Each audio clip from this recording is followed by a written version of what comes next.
Hello everyone, നമസ്കാരം. Welcome to Vinee's kitchen. എന്തൊക്കെയുണ്ട് മക്കളെ വിശേഷം? എല്ലാവരും സുഖമായിരിക്കണമെന്ന് വിശ്വസിക്കുന്നു. ഇവിടെയും എല്ലാവരും സുഖമായിട്ടിരിക്കുന്നു. വേഗം തന്നെ നമുക്ക് പെട്ടെന്ന് തന്നെ ജോലി തീർത്തിട്ട് നമുക്കൊരു സ്ഥലം വരയ്ക്കും പോകാനുണ്ട്. ഇന്ന് നമ്മുടെ മനുവിൻ്റെ റിവ്യൂ ആണ്. ഓക്കെ, അപ്പോൾ സർജറി കഴിഞ്ഞ് വന്നതിന് ശേഷമുള്ള റിവ്യൂവിനാണ് നമ്മൾ പോകാൻ പോകുന്നത്. അപ്പോൾ രാവിലെ തന്നെ 11 മണിക്ക് നമ്മളവിടെ എത്തണം.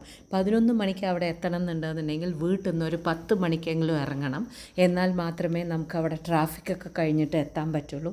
അപ്പോൾ 10 മണിയാകുമ്പോഴേക്കും ഞാൻ ഉച്ചയ്ക്ക് തിരിച്ചു വന്നു കഴിഞ്ഞാൽ നമുക്ക് കഴിക്കാനുള്ള ചോറ്, കൂട്ടാൻ, ഉപ്പേരി എല്ലാം ഉണ്ടാക്കി വെച്ചിട്ട് പോകാമെന്ന് വിചാരിച്ചു. ബിക്കോസ് ഞാൻ പുറത്തുനിന്ന് ഭക്ഷണം വാങ്ങിച്ചു കൊടുക്കൽ കംപ്ലീറ്റ് ആയിട്ട് ഞാൻ നിർത്തി. അവൻ്റെ സർജറി കഴിഞ്ഞതിന് ശേഷം ഞാൻ സീറോ ആയിട്ടുള്ള രീതിയിലാണ് ഇപ്പോൾ പുറത്തുനിന്നുള്ള ഭക്ഷണം. പണ്ടൊക്കെ ആഴ്ചയിൽ ഒരിക്കലെങ്കിലും ഞാൻ പുറത്തുനിന്ന് അവർക്ക് പെർമിഷൻ കൊടുക്കുന്നുണ്ടായിരുന്നു. പക്ഷേ ഇപ്പോൾ അണ്ടർ മൈ കൺട്രോളിലാണ് എല്ലാ കാര്യങ്ങളും. സോ അവൻ എന്ത് കഴിക്കണം, എന്താണ് എനിക്ക് കൊടുക്കേണ്ടത് എന്നുള്ളത് ക്ലിയർ ഐഡിയ ഞാൻ വെച്ചിട്ടുണ്ട്. സോ ഇന്ന് ഞാൻ ഉണ്ടാക്കിയിരിക്കുന്നത് പച്ചക്കറികളെല്ലാം ഇട്ടിട്ടുള്ള പുളിങ്കറി. എനിക്കറിയാം പുളിങ്കറിയിൽ ചില പച്ചക്കറികൾ ഇടാൻ പറ്റില്ല, പക്ഷേ എൻ്റെ ഒരു ഇത് പ്രകാരം ഞാൻ എല്ലാ പച്ചക്കറിയും കൂടി ഇട്ടിട്ട് ഒരു പുളിങ്കറി, പിന്നെ നല്ല ചീര മെഴുക്ക് വരട്ടി വെച്ചു. പിന്നെ നമ്മൾ പോണ സമയത്ത് 15-20 മിനിറ്റ് നമുക്ക് ഡിസ്റ്റൻസ് ഉണ്ട്. അതുകൊണ്ട് തന്നെ കുട്ടികൾക്ക് കഴിക്കാനുള്ള ഭക്ഷണം നമ്മൾ ഓൾറെഡി എടുത്തു. അവനെ അന്ന് കയറ്റിയതാണ് മുകളിൽ. അതിന് ശേഷം ഇപ്പോഴാണ് താഴെ ഇറക്കി കൊണ്ടുവരുന്നത്. ഇറക്കി കൊണ്ടുവന്നു, കാറിലെത്തി കുഷ്യൻസൊക്കെ വെച്ചു, നന്നായിട്ട് സേഫായിട്ട് പ്രൊട്ടക്റ്റ് ചെയ്ത് വെച്ചു. എൻ്റെ കാറ് കുറച്ച് ചെറുതാണ്, അതുകൊണ്ട് അവന് കുറച്ചൊന്ന് കോംപ്രമൈസ് ചെയ്യേണ്ടി വന്നു. അങ്ങനെ നമ്മളൊരു 10:45 ആയപ്പോഴേക്കും തന്നെ നമ്മൾ ഗരാജിൽ എത്തിയിട്ടുണ്ടായിരുന്നു. ആ ഹോസ്പിറ്റൽ ഗരാജിൻ്റെ അവിടെ ഞാൻ അടുത്തായിട്ട് തന്നെയാണ് വണ്ടി നിർത്തിയത്. ബിക്കോസ് എന്താ വെച്ചാൽ നമുക്ക് ഫസ്റ്റ് ഫ്ലോറിലായിരുന്നു പോകേണ്ടിയിരുന്നത്. സോ പെട്ടെന്ന് തന്നെ നമുക്ക് അവനൊന്ന് നടക്കണ ആ ഒരു പേസ് ഉണ്ടല്ലോ, അതും കൂടി കാൽക്കുലേറ്റ് ചെയ്തിട്ടാണ് നമ്മൾ കാറ് അടുത്ത് കൊണ്ട് നിർത്തിയത്. വളരെ ഒരു കുഴപ്പമില്ല. അവനെ സംബന്ധിച്ചിടത്തോളം അവൻ്റെ കാര്യങ്ങളെല്ലാം പതുക്കെ തന്നെ ചെയ്യാൻ പറ്റുന്നുണ്ട്. സോ അവന് ക്രച്ചസ് യൂസ് ചെയ്തിട്ട് അവന് നടക്കാൻ പറ്റുന്നുണ്ട്. ഇനി ഡോക്ടറെ കണ്ടിട്ട് ഡോക്ടർ കണ്ടതിന് ശേഷം പറയും നമ്മളുടെ അടുത്ത് എങ്ങനെയുണ്ട്, ആ വൂണ്ടിൻ്റെ സൈറ്റ് എങ്ങനെയുണ്ട്, ഹീലിംഗ് പ്രോസസ്സ് എത്രത്തോളം നടന്നിട്ടുണ്ട് എന്നെല്ലാം പറയും. സോ പോയി കഴിഞ്ഞ ഉടനെ തന്നെ അവൻ്റെ വൈറ്റൽസ് എല്ലാം ചെക്ക് ചെയ്തു. ആൻഡ് അവൻ്റെ ഹിസ്റ്ററി എല്ലാം തന്നെ അവിടെ ഉണ്ട്. അതുകൊണ്ട് വലിയ കുഴപ്പമില്ല. ഇപ്പോൾ ഇട്ടിരിക്കുന്ന ബ്രേസസ് എന്ന് പറയണമെങ്കിൽ കാലിലിട്ടിരിക്കുന്ന സാധനം ഉണ്ടല്ലോ, കാല് നമുക്ക് മടക്കാൻ പറ്റില്ല, നേരിട്ട് തന്നെയാണ് വെച്ചുകൊണ്ടിരിക്കേണ്ടായിരുന്നത്. അപ്പോൾ അത് കഴിഞ്ഞതിന് ശേഷം വൈറ്റൽസ് എല്ലാം വളരെ ക്ലിയർ ആയിരുന്നു, എല്ലാം ഓക്കെ ആയിരുന്നു. അങ്ങനെ അവർ പറഞ്ഞു ഡോക്ടർ സർജറി കഴിഞ്ഞ് വന്നിട്ടില്ല, കുറച്ച് നേരം കൂടി നിങ്ങളൊന്ന് വെയിറ്റ് ചെയ്യണമെന്ന് പറഞ്ഞു. അങ്ങനെ നമ്മളൊരു 15 മിനിറ്റോളം വെയിറ്റ് ചെയ്തു. അപ്പോൾ അവന് ജ്യൂസ് വാങ്ങിച്ചു കൊടുക്കാമെന്ന് പറഞ്ഞിട്ട് ഞാൻ അവനെ അവിടെ ഇരുത്തി കഴിഞ്ഞതിന് ശേഷം ഞാനും കിച്ചാപ്പും കൊണ്ട് പോയിട്ട് ഞാൻ അവനൊരു ഫ്രഷ് ജ്യൂസ് വാങ്ങിച്ചു കൊടുത്തു. ബിക്കോസ് ഈ സമയങ്ങളിലൊക്കെ ഞാനിങ്ങനെ ജ്യൂസൊക്കെ കൊടുക്കാറുണ്ട് വീട്ടിൽ. അപ്പോൾ അത് കഴിഞ്ഞ് നമ്മൾ ഡോക്ടറെ കണ്ടു. ഡോക്ടർ വളരെ ഹാപ്പി ആയിരുന്നു മക്കളെ. അവൻ്റെ സർജറിയുടെ സൈറ്റ് വാസ് വെരി ക്ലീൻ. അങ്ങനെ ഒരു ഇൻഫെക്ഷനോ ബ്ലീഡിങ്ങോ ഒന്നും തന്നെ ആയിരുന്നില്ല. ഡോക്ടർ വീണ്ടും ഡ്രസ്സ് ചെയ്ത് കൊടുത്തു. എന്നിട്ട് പറഞ്ഞു എന്താണോ നിങ്ങൾ ചെയ്യുന്നുണ്ടായിരുന്നത്, എന്താണോ വീട്ടിൽ ഭക്ഷണം കൊടുക്കുന്നത്, അത് സൂപ്പർ എഫക്റ്റീവ് ആയിട്ടുണ്ട്. അതുകൊണ്ട് തന്നെ മോൻ്റെ ഈ ഒരു ഹീലിംഗ് പ്രോസസ്സ് സൂപ്പർ വേഗമാണ് ഹീലായിരിക്കുന്നത്. അതുകൊണ്ട് നിങ്ങൾക്ക് ടെൻഷൻ അടിക്കേണ്ട ആവശ്യമില്ല. അവൻ മച്ച് എഹെഡായിട്ടാണ് അവൻ്റെ ഹീലിംഗ് ACL പ്രോസസ്സ് പോയിക്കൊണ്ടിരിക്കുന്നത്. അതുകൊണ്ട് ഞാൻ ആ ബ്രേസസിനെ 90 ഡിഗ്രീസിലേക്ക് അവനിനി അവൻ്റെ കാല് മടക്കാൻ പാകത്തിന് ആക്കി കൊടുക്കുന്നുണ്ട്. ഇനി നിങ്ങളൊരു ടെന്നീസ് ബോൾ കാലിൻ്റെ അടിയിൽ വെച്ചിട്ട് ഈ 90 ഡിഗ്രീസിലേക്ക് കാല് മടക്കുകയും വയ്ക്കുകയും ചെയ്യുക. എത്ര പെട്ടെന്ന് പറ്റുമോ അത്രയും പെട്ടെന്ന് ഫിസിയോതെറപ്പി തുടങ്ങണം. മോൻ്റെ ഹീലിംഗ് സൂപ്പർ ഫാസ്റ്റാണ്. അതുകൊണ്ട് നിങ്ങളുടെ ഭക്ഷണം സൂപ്പറായിട്ട് വർക്ക് ചെയ്യുന്നുണ്ട്. അതുകൊണ്ട് തന്നെ നമുക്ക് ഫിസിയോതെറപ്പി എത്രയും പെട്ടെന്ന് നമ്മൾ സ്റ്റാർട്ട് ചെയ്യണം എന്നാണ് പറഞ്ഞിട്ടുണ്ടായിരുന്നത്. So I was so happy. സത്യം പറഞ്ഞു കഴിഞ്ഞിട്ടുണ്ടെങ്കിൽ ഇത്രയും കഷ്ടപ്പെട്ട് നമ്മൾ പ്ലാൻ ചെയ്ത ആ ഒരു മെനു നമുക്കത് കറക്റ്റായിട്ട് അത് കാണുന്നുണ്ട്, എഫക്റ്റ് എന്ന് കാണുന്ന സമയത്ത് നമുക്കുണ്ടാവുന്ന ഒരു സന്തോഷമുണ്ട്, അത് പറഞ്ഞറിയിക്കാൻ പറ്റില്ല. അത് കഴിഞ്ഞ് വീട്ടിൽ വന്ന് ഭക്ഷണമൊക്കെ കൊടുത്തു, അവനെ ഒന്ന് റെസ്റ്റാക്കി.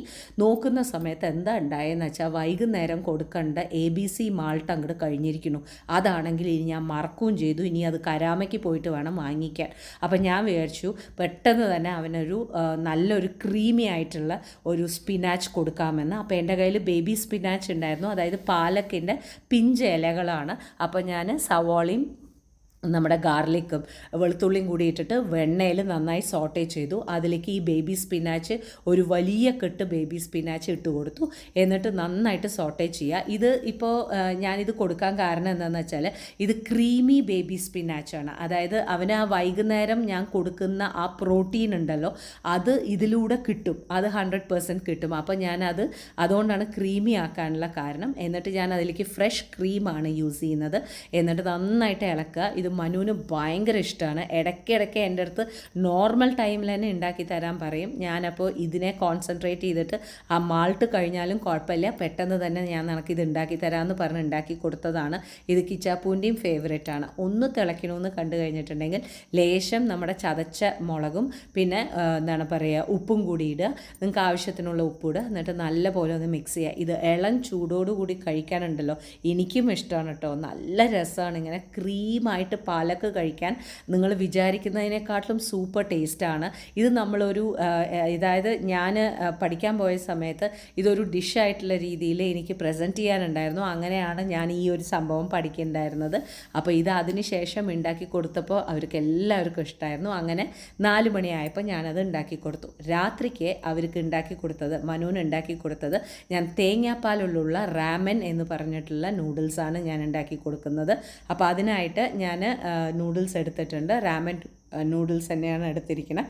അതിൻ്റെ ഉള്ളിലുള്ള കംപ്ലീറ്റ് സംഭവങ്ങൾ ആസ് യൂഷ്വൽ നിങ്ങൾക്ക് എങ്ങനെയാണോ നൂഡിൽസിൻ്റെ ഉള്ളിൽ സാധനങ്ങൾ കിട്ടുക അതുപോലെ നിങ്ങൾ എടുത്തോളൂ. പ്രത്യേകിച്ചിട്ട് കൊറിയൻ സ്റ്റൈൽ എടുക്കുകയാണെന്നുണ്ടെങ്കിൽ it will be very nice.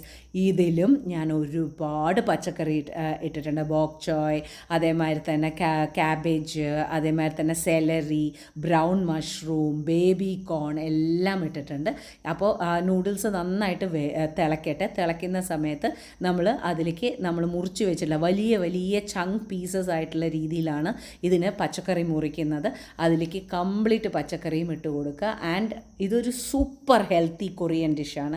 And നമുക്ക് എല്ലാവർക്കും എൻജോയ് ചെയ്യാൻ പറ്റും. ആ തേങ്ങാപ്പാലിൻ്റെ ഫ്ലേവർ വരുന്നത് കൊണ്ട് തന്നെ സൂപ്പറായിട്ട് എൻജോയ് ചെയ്യാൻ പറ്റും. അങ്ങനെ എല്ലാ പച്ചക്കറിയും കൂടി ഇട്ട് കൊടുക്കുക.